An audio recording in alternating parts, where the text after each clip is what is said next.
Health taste की बात आती है तो मैं भरोसा करता हूँ India largest diagnostics company Aegis diagnostics. खुद को टेस्ट करते रहो। जो बोल रहे मस्जिद में घुस के मारेंगे, उनकी औकात नहीं है मस्जिद में घुस के मारने की।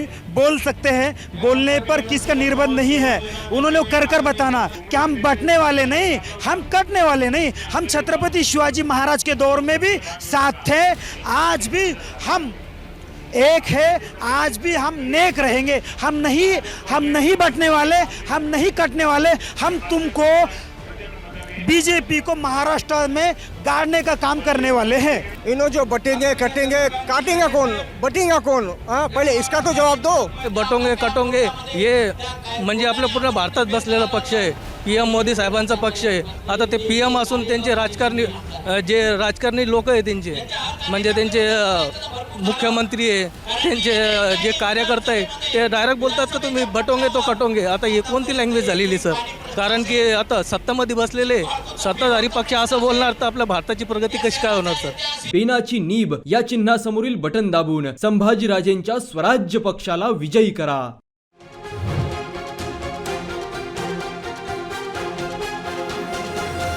छत्रपती संभाजीनगरातील सांस्कृतिक मैदानावर उद्धव बाळासाहेब ठाकरेची सभा पार पडत आहे। सध्या महाविकास आघाडीचे जे लोक नेता आहेत ते इथे येत आहेत। तुम्ही इथे बघू शकतात की शरद पवारची तुतारी, शिवसेनाची मशाल आणि काँग्रेसचे पंधरते निशाणी पण स्टेजवर दिसत आहे। सध्या आपल्यासोबत काही मुस्लिम बांधव आहेत, त्यांचं काय मत आहे महाविकास आघाडीबद्दल हे जाणण्याचा प्रयत्न करणार मी। मला सांगा, नाव काय तुमचं आणि काय करता? मंजूर पटेल, मी नोकरी करतो। काय म्हणणं आहे तुमचं महाविकास आघाडीबद्दल? आता महाराष्ट्राला जे ना बदलची गरज आहे आणि हे जे बदल आहे, बेरोजगारी आहे, महागाई आहे, सगळे बदल जे तर आजच्या काळाला आहे ना तर महाविकास आघाडीच करू शकते हे नक्की। आणि महाराष्ट्रातली जनता लय वैतागलेली साहेब, बेरोजगारी, महंगाई, तर यामुळे जे तर महाविकास आघाडी आणण्याशिवाय पर्यायच नाही जनतेकडे। या 5 वर्षामध्ये एकनाथ शिंदेची पण सरकार होती आणि उद्धव ठाकरेची पण सरकार होती, कोणती सरकार आवडली तुम्हाला? माननीय उद्धव साहेबाची जेव्हा जे सरकार होती तर त्या सरकारमध्ये रोजगार होते साहेब। आता ह्या सरकारमध्ये तर रोजगार नाही आहे, युवा जे तर बेरोजगार आहे। इथले मुंबईमधल्या, महाराष्ट्रामधल्या विविध कंपन्या जे तर गुजरातला नेण्याचं काम करण्यात आलेलं आहे। परंतु उद्धव ठाकरेची सरकारच्या वेळी पण किसान सुसाईड खूप जास्त होते। नाही साहेब, हे चुकीचं आहे। त्या टायमाला जे ना रोजगार होतं आणि जे ते हिंदू मुसलमान हे पर्याय हे नव्हतं सगळं, आता हे पण वाढलेलं आणि बेरोजगार पण वाढलेले। एकनाथ शिंदेचं हे म्हणणं होतं की कोविडचे वेळी उद्धव ठाकरे घरामध्ये बसून होते। नाही, त्यांनी जे घरामध्ये बसून काम केलेलं आहे ते शिंदे साहेब जे तर ऑफिसमध्ये पण बसून करू नाही शकत। त्यांनी जे घरामधून पण जे काम केलं ते कोविडच्या काळामध्ये केवढी बिकट परिस्थिती होती महाराष्ट्रातल्या प्रत्येक जनतेला माहीत आहे की त्यांनी घरात बसून सुद्धा त्यांनी जे तर कार्य त्यांचं पूर्ण केलेलं आणि लोकांना न्याय देण्याचं काम केलेलं आहे। परंतु त्यांनी शहराचं नाव पण बदललेले आहे। औरंगाबाद होता तर त्यांनी छत्रपती संभाजीनगर, त्यावेळी काही मुस्लिम नाराज पण आहे ना त्यांचे? नाही साहेब, ते नाव बदलण्यात आलेले ते एक वेगळं विषय झालेले आहे। आता जे तर विषय जे तर नवीन निर्माण झालेले ते विषयावर जे तर गंभीर असं समजा वातावरण निर्माण झालेले आणि बेरोजगारी खूप जास्त प्रमाणात वाढलेली आहे। इथं डेव्हलपमेंट नाही साहेब, इथं रोजगार नाही। औरंगाबाद जे संभाजीनगर जे शहर आमचं आहे, इथं रोजगार नाही आहे। रोड, रस्ते, जे गरजेचे प्रत्येक जे वस्तू आहे, जे संसाधन आहे ते फार गरजेचं आहे या काळामध्ये। मला सांगा, आता जे निवडणूक आहे जातीवर होतात का, काय वाटते तुम्हाला? नाही, जातीवाद तर खरं वाढलेलं आहे सर। आणि जे सरकार आहे, यांची सरकार आहे, शिंदे सरकार आहे, मोदी सरकार, BJP आहे सर, यांच्यामुळं काय जास्ती जातीवाद झालेलं आहे। आणि हे उद्धव ठाकरे साहेबांनी जे केलेलं आहे मागच्या 2 वर्ष पहिले, तर त्यांचं जातीवादचं काही कारणच नाही त्याच्यामध्ये। आणि त्या माणसाचा एकमेव विचार आहे की बस आपलं प्रगती व्हावं, आपल्या महाराष्ट्राची प्रगती व्हावं।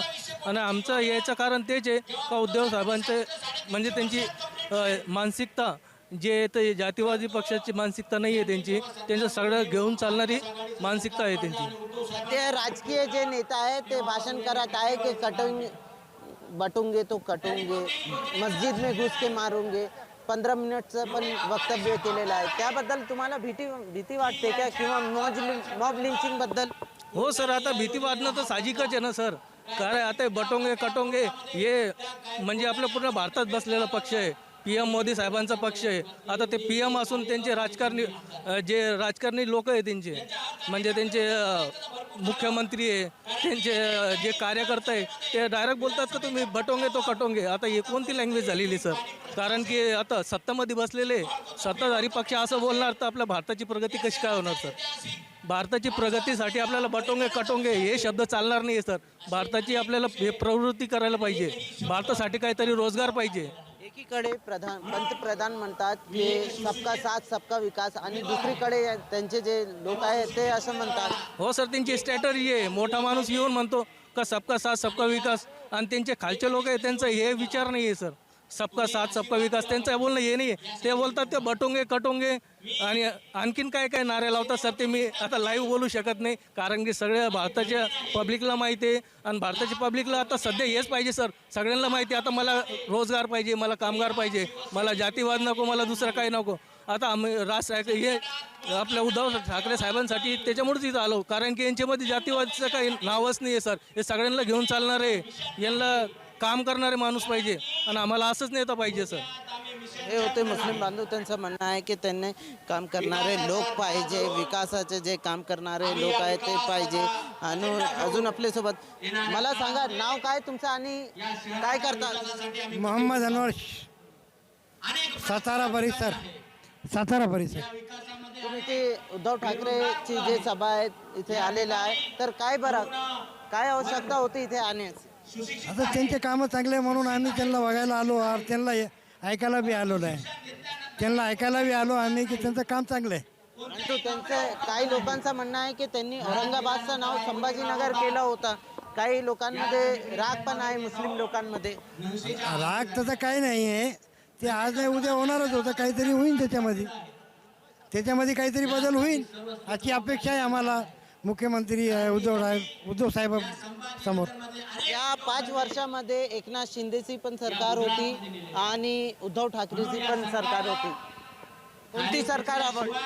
हां, उद्धव साहेबाची जे सरकार आहे ते मान्य आहे आम्हाला. लेकिन एकनाथ शिंदे कसे त्यांचं वेगळं काम आहे तर थोडंसं लोकांना मुस्लिमचं दुखवलेलं आहे त्याच्यामुळं त्यांचं ते काही जमत नाही.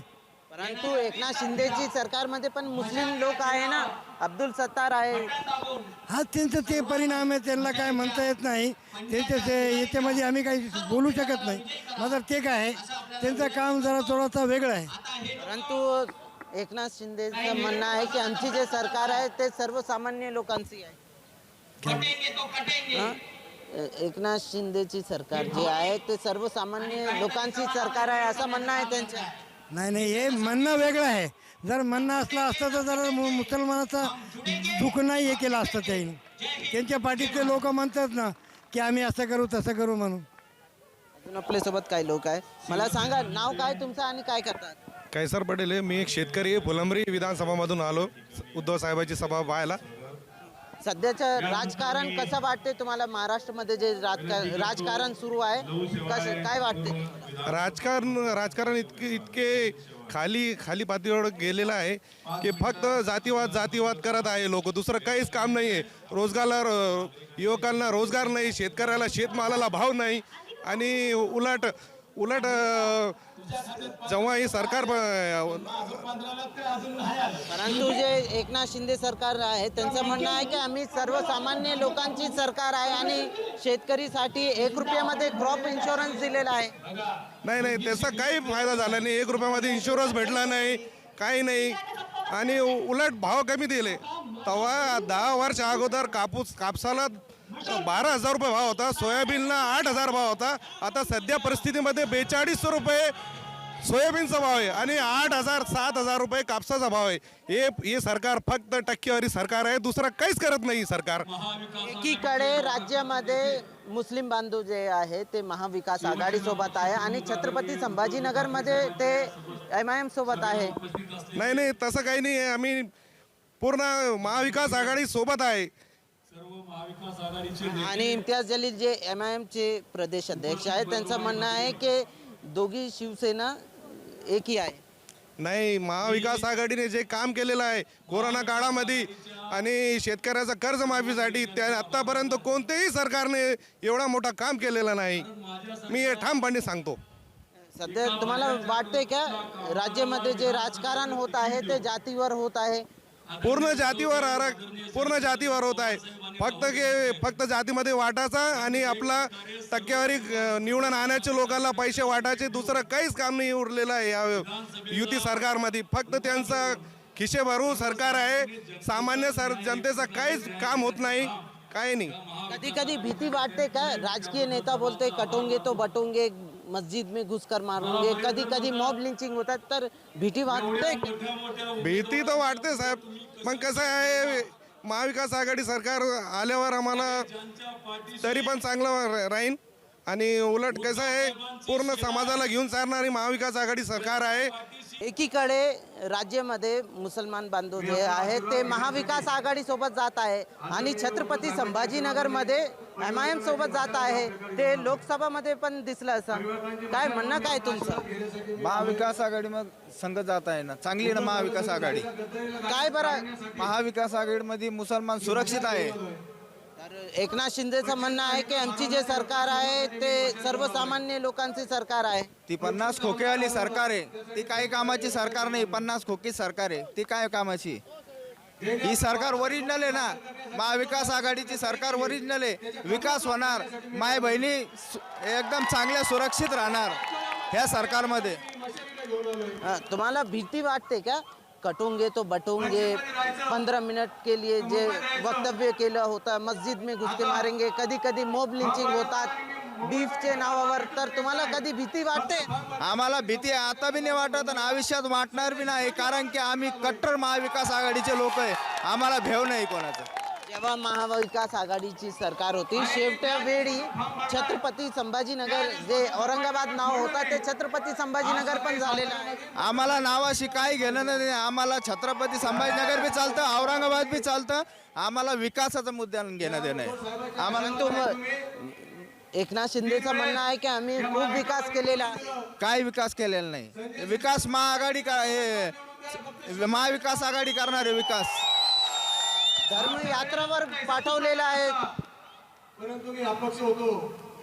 जे अब्दुल सत्तार आहे ते महायुतीमध्ये आहे. त्यांचं म्हणणं आहे की आमच्या सोबत खूप मुसलमान आहे. ते त्यांचा प्रश्न राहिला, त्याच्या बारेत मी काही बोलू शकत नाही. ते त्यांचा महाविकास त्यांच्या बारेत नाही बोलू शकत मी. अजून हे सभामध्ये काही मुस्लिम आहेत ते आलेले आहेत, त्यांचं काय मत आहे ते जाणण्याचा प्रयत्न करणार. मला सांगा, तुम्ही उद्धव ठाकरेची सभामध्ये आलेलो आहात, तर काय बरं काही मुस्लिम बांधव आहेत त्यांचं काय मत आहे ते जाणण्याचं. आता तुम्ही महाविकास आघाडीची सभामध्ये आलेले आहोत, तर राज्यामध्ये जे मुस्लिम बांधव आहे ते महाविकास आघाडी सोबत दिसत आहे. काय बरं?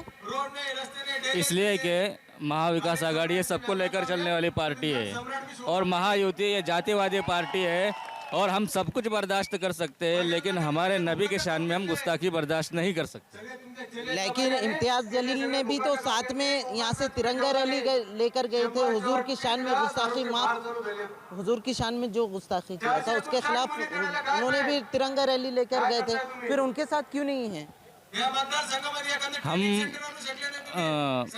पश्चिम में आते हैं और पश्चिम में कोई MIM का कैंडिडेट नहीं है. मुझे बताइए, राज्य भर में मुसलमान महाविकास आघाड़ी के साथ है, फिर औरंगाबाद ईस्ट और सेंट्रल में क्यों नहीं? इसलिए कि MIM वाले खुद इन्होंने महाविकास आघाड़ी में आने के लिए कहा था, लेकिन किसी वजह से वो नहीं जा सके या उनको नहीं लिया गया. और इंशाल्लाह MIM के जो कैंडिडेट जीत कर आएंगे वो आगे चलकर महाविकास आघाड़ी को ही सपोर्ट करेंगे. कहीं ना कहीं डर लगता है जिस तरह से मॉब लिंचिंग हो रही है, बटोंगे तो कटोंगे के नारे दिए जा रहे हैं, 15 मिनट के लिए एक बार फिर याद कराया जा रहा है, मॉब लिंचिंग हो रही है, तो कहीं ना कहीं डर लगता है बाहर जाने में. डर तो लगता है, इसलिए कि सरकार गुनहगार लोगों के हाथ में है. कहीं ना कहीं जो भी राजकीय पार्टी रहती है उसके दौर में तो ये सारी चीजें होती है. इंशाल्लाह अब इसके बाद नहीं होंगी. महाविकास आघाड़ी की सरकार आने के बाद ऐसे हालात महाराष्ट्र नहीं देखेगा. मुझे बताइए, क्या आपको लगता है कि जाति के नाम पर अभी ये चुनाव हो रहे हैं? नहीं नहीं, जाति के नाम पर नहीं हो रहे। लेकिन बयानात तो एक दूसरे के विरोध में दिए जा रहे हैं। देखो, हर इंसान अपने कामयाब होने के लिए किसी को ऊंचा दिखाता है, नीचा दिखाता है। वो ये चाहता है कि मैं किसी धर्म को टारगेट करूं और मैं कैसा जीत कर आऊं। मुझे बताइए आपका नाम क्या है और क्या करते हैं? जी बोलिए। नाम क्या है आपका और क्या करते हैं आप? हाँ, मेरा नाम शफीक पटेल नाम मेरा। क्या बात है कि जो मुसलमान हैं वो उद्धव ठाकरे महाविकास आघाड़ी के साथ जा रहे हैं, क्या कारण लगता है? नहीं, कारण ऐसा कुछ भी नहीं है कि भाई उद्धव साहब का जो है तो जो भी चीज़ है वो बहुत अच्छी है। और दूसरी बात ये है कि जब वो उनको जो है तो मुख्यमंत्री बनाया गया था तो उस टाइम में जो है तो उन्होंने कार्रवाई अच्छी किए थे, सब समाज को लेके चले थे। अभी इन लोगों ने जो है तो इनसे गद्दारी की है और इनसे जो है तो गद्दारी करने के बावजूद जो है तो इनका जो है तो जो धनुष्य बाण था वो भी छीन लिए, उनका बाप का नाम भी छीन लिया। अच्छा, दूसरी बात ये है कि इन लोगों ने क्या किया कि अभी जो 1500 रुपये जो दे रहे हैं तो इन्होंने 1500 रुपये देने के बावजूद तेल और हर चीज़ में जो है तो इन्होंने रेट बढ़ा दिया। लेकिन एकनाथ शिंदे का कहना है उनकी जो सरकार है ये सर्वसामान्य व्यक्ति की सरकार है। अगर ये व्यक्ति की सरकार होती तो इनको छोड़ के नहीं जाती, इनके साथ में होते ना, इनको छोड़ के नहीं जाती। ये इन लोगों को कोई ये नहीं है, ये इन लोग जो है तो ये ईडी के इसकी वजह से भाग के गए। कहीं ना कहीं मौजूदा जो सरकार थी एकनाथ शिंदे की, उन्होंने कई सारी योजनाएं भी दी है। जी, इनकी को जो योजना होंगी वो उनको मालूम, लेकिन अभी तो योजना तो कोई उनकी लागू हुई नहीं, जबकि उन्होंने जो है तो जब से मुख्यमंत्री बने उन्होंने कुछ किए नहीं। लेकिन 1500 रुपये कई सारी महिलाओं के अकाउंट।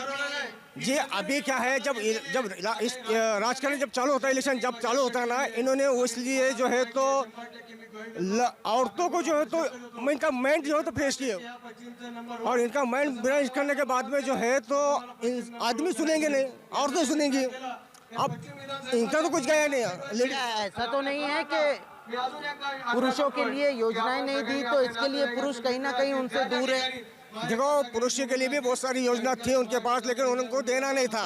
उनको जो है तो उनकी जो बहन थी, लाड़की बहन, उनको देना था, लाड़के जीजा को नहीं देना था। अभी लाड़के जीजा से उन्होंने छीन लिए, बहना को दे और जीजा से छीने। ये तो बात नहीं है कि आपको पैसा नहीं मिला तो आप में नाराजगी दिखाई दे रही। जी, ऐसा नहीं होता है। देखो, ऐसा नहीं है। अभी हमारे तो कुछ उसका लालच नहीं है कि भाई उन्होंने दिया, और हमारे तो उन्होंने 15 लाख, जब मोदी साहब ने हमको बोले थे 15 लाख देंगे तो उन्होंने नहीं दिए, ये कैसे देंगे हमको? ठीक है, ये तो सारी बात हो गई है। कहीं ना कहीं आपको ऐसा लगता है कि राज्य में धर्म के नाम पर राजनीति हो रही है? देखो, तुष्टिकरण की जो राजनीति हो रही है तो ये लोग जो है तो ये बीजेपी के राज में हो रही है। जो इनके अभी जो साथ में जो भागे ये लोग, इन लोग भी वैसे कर रहे हैं जो बीजेपी कर रही है। आपको कहीं ना कहीं डर लगता है जिस तरह के बयानात आ रहे हैं कि बटोंगे तो कटोंगे, मस्जिद में घुसकर मारेंगे, 15 मिनट की फिर एक बार याद दिलाई जा रही है, और कहीं बाहर जाते हैं तो मॉब लिंचिंग होती है, तो कहीं ना कहीं मुस्लिम होकर आपको कहीं डर लगता है अगर कहीं बाहर जाते हैं तो? देखिए सर, ऐसा है कि इन्हों जो बटेंगे कटेंगे, काटेंगे कौन, बटेंगे कौन? हाँ, पहले इसका तो जवाब दो। ये जवाब तो ऐसे देते नहीं, ये कटेंगे से ये जुमले वाली जो बात कर लेते हैं ना कि भाई कटेंगे बटेंगे जो भी है, इन ऐसा हमारे महाराष्ट्र में ये बात नहीं चलती। ये कोई यूपी बिहार नहीं है। लेकिन यहाँ भी तो ट्रेन में मॉब लिंचिंग हुई है कई सारी जगहों पर। तो हाँ, तो ठीक नहीं, बहुत जगह होती है, लेकिन इतना नहीं होता जितना यूपी बिहार में होता। जो अभी जब से 2014 से जो इनकी जब से सरकार आई, इन सरकार में जितना मॉब लिंचिंग होया इतना कोई और सरकार में नहीं होया। जबकि लेकिन प्रधानमंत्री का तो कहना है कि सबका साथ सबका विकास। कहाँ हो रहा है सबका सबका विकास? अभी एक ही का विकास हो रहा, सबका कोई विकास नहीं हो रहा ना। किसका विकास हो रहा है? हाँ, किसका विकास हो रहा है? अभी मोदी सबको मालूम किसका विकास हो रहा था, हमारा तो नहीं हो रहा। सध्या आपल्या सोबत अजून काही बांधव आहे. मला सांगा, सध्याचे जे राजकारण होत आहे काय वाटते तुम्हाला? महाराष्ट्राची जी राजकारणाची जी सीमा आणि जी हद्द होती, ह्या गद्दारांनी त्या हद्देला जमिनीच्या खाली काढून टाकले. म्हणजे राजकारणाचे जे नियम, निष्ठावान जे लोक समजले जायचे ते आता गद्दार होऊन बसलेले आहेत आणि राजकारणाचं त्यांनी राजकारणाची जी सीमा आहे त्या राजकारणाला राजकारण म्हणता येणार नाही, ते दुसरंच काही करत आहेत. सध्या निवडणुकीचे वेळी जे राजकीय नेता आहेत ते म्हणतात की बटोंगे तो कटोंगे, 15 मिनिटची आठवण करतात, कोणी म्हणतात की मस्जिदमध्ये घुसून मारेल. जो बोल रहे मस्जिद में घुस के मारेंगे, उनकी औकात नहीं है मस्जिद में घुस के मारने की. बोल सकते हैं, बोलने पर किसका निर्बंध नहीं है. उन्होंने वो कर बताना. ये देश की और ये महाराष्ट्र की जनता उनके पैर काटने के अलावा उनको ज़मीन में गाड़ने का काम कर देंगी. अब हम उनको मत पेटी में से उनको ज़मीन में गाड़ने का टाइम उनका आ गया है, जो मस्जिद में घुस के मारने की बात कर रहे हैं. और जो लोग बोल रहे 15 मिनट बाकी है, 20 मिनट बाकी है, उन लोगों को भी हम ये बात बताना चाहते हैं. ये लोग जो 15 मिनट 20 मिनट की बात कर रहे, ये और बीजेपी वाले दोनों अलग नहीं है. जो बीजेपी को स्टेटमेंट चाहिए वो लोग 15 मिनट 20 मिनट वाले दे देते हैं, और जो बीजेपी तरफ से जो स्टेटमेंट वो लोग चाहते हैं वो बीजेपी वाले उनको दे देते हैं. एक दूसरे को कच्चा मटेरियल ये पुराने का काम करते हैं, रॉ मटेरियल हम जिसको बोलते हैं. जब हुजूर की शान में गुस्ताखी हुई थी तो इम्तियाज़ जलील ने एक भव्य रैली भी निकाली थी. ये जो रैली थी ये इम्तियाज़ जलील की रैली नहीं थी, ये गुस्ताखे रसूल को गुस्ताखी के गुस्से में तमाम मुसलमान भाइयों के तरफ से रैली निकली थी. ये कोई इम्तियाज़ जलील की या उसके पार्टी की कोई रैली नहीं थी. उनके तो नेतृत्व में निकाली गई थी ना. उनका नेतृत्व नाम के लिए था. हर इंसान, हर मुसलमान उनके खर्चे से आया था और गुस्ताख के बारे में गुस्सा लेकर वो निकला था. और गुस्ताख को सबक सिखाने के लिए हम कल भी एक थे, आज भी एक है. अल्लाह के नबी की शान में हम बटने वाले नहीं और हम कटने वाले नहीं हैं, यह मैसेज देने के लिए. मुझे बताइए, अभी जो राजकारण हो रहा है महाराष्ट्र में, वो उसे किस तरह देखते हैं आप? आपके तीसरे सवाल का जवाब रह गया है, बटोंगे तो कटोंगे. मैं योगी आदित्यनाथ जी के यह स्लोगन से 100% समर्थन करता हूं. मैं उनको ये भी बोलना चाहता हूं कि हम बटने वाले नहीं, हम कटने वाले नहीं. हम छत्रपति शिवाजी महाराज के दौर में भी साथ थे, आज भी हम एक है, आज भी हम नेक रहेंगे. हम नहीं बटने वाले, हम नहीं कटने वाले. हम तुमको बीजेपी को महाराष्ट्र में गाड़ने का काम करने वाले हैं. कहीं ना कहीं महाराष्ट्र में सबसे बड़ा मुद्दा है मराठा रिजर्वेशन का, लेकिन आज पंत प्रधान आए थे यहाँ पर, उन्होंने मराठा आरक्षण के लिए ज़रा भी बात नहीं की. तो आपको लगता है कि जो मराठा आरक्षण का मामला है इस चुनाव में वो दिखेगा? माननीय पंत प्रधान नरेंद्र मोदी जी को 4 म से बड़ी दिक्कत है. एक मराठा का म, एक मनोज जरांगे का म, और एक मुस्लिम का म, और एक मुंबई का भी एक म है. छत्रपति शिवाजी महाराज के पुतले का उन्होंने जल पूजन किया था, तब से वो मुंबई का म भी नहीं बोलते हैं. इनको मराठों का म, मुस्लिम का म, माननीय मनोज जरांगे के म से बड़ी दिक्कत है. हम मराठा आरक्षण घुसकर कल भी उनके साथ में लेने के लिए साथ थे, हम चुनाव के बाद भी हम लेने वाले हैं. इस मुद्दों पे हम एक तिल्ली के बराबर भी पीछे आने वाले नहीं, और मुस्लिम आरक्षण भी हम लेकर ही रहेंगे. यह बात हम बीजेपी को ठास कर बोलना चाहते हैं. लेकिन बीजेपी की जो नेता है वो मराठा आरक्षण पर बात करने तैयार दिखाई नहीं दे रहे हैं. यही तो वो लोग हैं जिन्होंने छत्रपति शिवाजी महाराज जी का राज्याभिषेक का विरोध किया था. ये वही लोग हैं जो आप भी मराठों का विरोध करते हैं. यह लोग, ये बीजेपी के लोग आरक्षण विरोधी है. ये आरक्षण खत्म करना चाहते हैं, ये संविधान को खत्म करना चाहते हैं, ये संविधान को खत्म करके मनुस्मृति को लागू करना चाहते हैं. मैं एक ही बात बोलना चाहूँगा, संविधान बचाओ देश बचाओ, संविधान बचाओ देश बचाओ. हम कल भी एक थे, आज भी एक रहेंगे. हम बटने वाले नहीं, हम कटने वाले नहीं, और हम बीजेपी को खत्म करने के लिए एक थे, एक रहेंगे और नेक रहेंगे. और हम मराठा और मुस्लिम आरक्षण के मुद्दे पर एक तिल्ली के दाने के बराबर भी पीछे आने वाले नहीं. हम कल भी माननीय मनोज जरांगे जी के साथ थे, जैसे हम छत्रपति शिवाजी महाराज जी के साथ में मुस्लिम मावड़े बोल के थे, वैसे ही हम संघर्ष योद्धा माननीय मनोज जरांगे जी के साथ रहेंगे और एक रहेंगे और नेक रहेंगे. हे आहे मुस्लिम बांधव एक उद्धव ठाकरेची सभामध्ये आलेले. त्यांचं म्हणणं आहे की जे मराठा आरक्षणचा मुद्दा आहे ते पण या निवडणुकीमध्ये गाजणार आहे. इसरार चिश्ती, मुंबई तक, छत्रपती संभाजीनगर.